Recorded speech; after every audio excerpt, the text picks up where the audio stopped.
2024 সালের ছাত্র জনতার অভ্যুত্থান পরবর্তী এই নতুন বাংলাদেশে বাংলাদেশ জামায়াত ইসলামী কর্তৃক আয়োজিত আজকের এই জাতীয় সমাবেশে বাংলাদেশের ছাত্র জনতা, আমার অভ্যুত্থানের সহযোদ্ধা জাতীয় নেতৃবৃন্দ সকলকে জাতীয় নাগরিক পার্টি এনসিপির পক্ষ থেকে সশ্রদ্ধ সালাম। আসসালামু আলাইকুম ওয়া রাহমাতুল্লাহ। সংগ্রামী সহযোদ্ধারা, অভ্যুত্থানের 1 জুলাই পেরিয়ে আমরা আরেক জুলাই এসে উপস্থিত হয়েছি, কিন্তু বাংলাদেশ থেকে মুজিববাদীদের ষড়যন্ত্র এখনো শেষ হয়নি।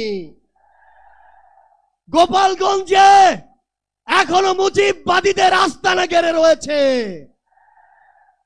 মুজিববাদীরা এখনো বাংলাদেশের বিভিন্ন জায়গায় সক্রিয় রয়েছে।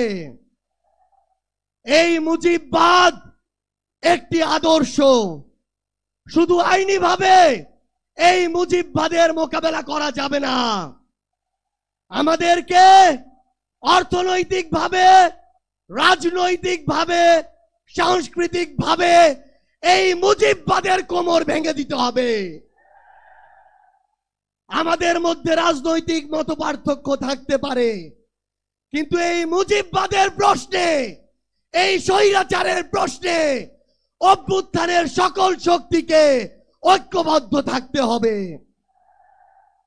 সংগ্রামী সহযোদ্ধারা, এই বাংলাদেশে আবারও নতুন করে মুজিববাদী ভারতপন্থী শক্তিগুলো এখন সক্রিয় হচ্ছে। আমাদের মধ্যে মতপার্থক্য থাকতে পারে, কিন্তু এই বাংলাদেশে বাংলাদেশপন্থী ব্যতীত কোন দেশপন্থী, কোন বাদপন্থী, কোন শক্তির আর জায়গা হবে না। সংগ্রামী সহযোদ্ধারা, এই বাংলাদেশে আর ভারতীয় আধিপত্যবাদের জায়গা হতে দেয়া যাবে না। অন্য যে কোনো দেশের নামের কোন আধিপত্যবাদের জায়গা এই বাংলাদেশে হতে দেয়া যাবে না। সংগ্রামী সহযোদ্ধারা, হাজারের অধিক ছাত্র জনতা জীবন দিয়েছে। আমার হাজার হাজার সহযোদ্ধা আজকে আমার সামনে রয়েছে। আমাদের একটা আকাঙ্ক্ষা ছিল, গত জুলাইয়ে ওই অগাস্টের 5 তারিখে আমাদের যে স্বপ্ন ছিল, আরেক অগাস্ট আসতে চলেছে, আমাদের সেই স্বপ্নগুলো পূরণ হয়নি। অন্তর্বর্তীকালীন সরকারের কাছে আমরা সুশীল সরকারের ভূমিকা চাই না।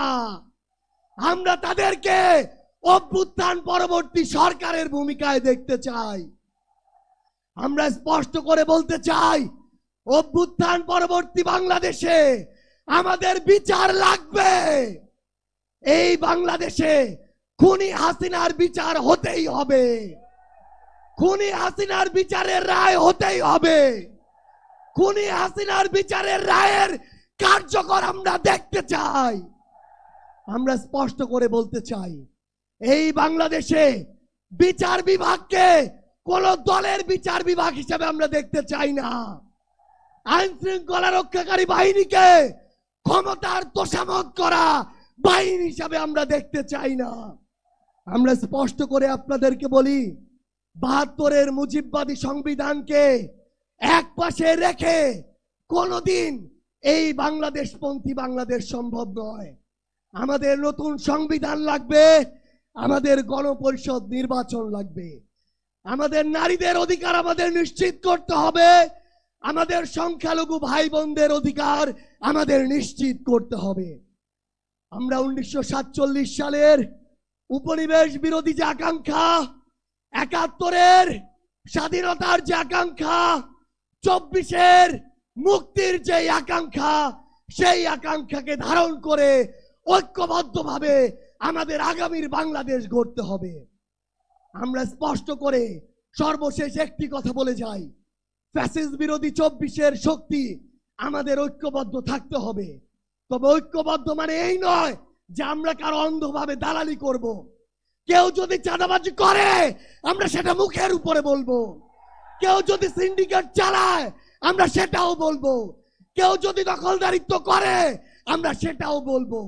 তবে আওয়ামী লীগের প্রশ্নে আমরা ঐক্যবদ্ধভাবে আমাদের লড়াই চালিয়ে যাব।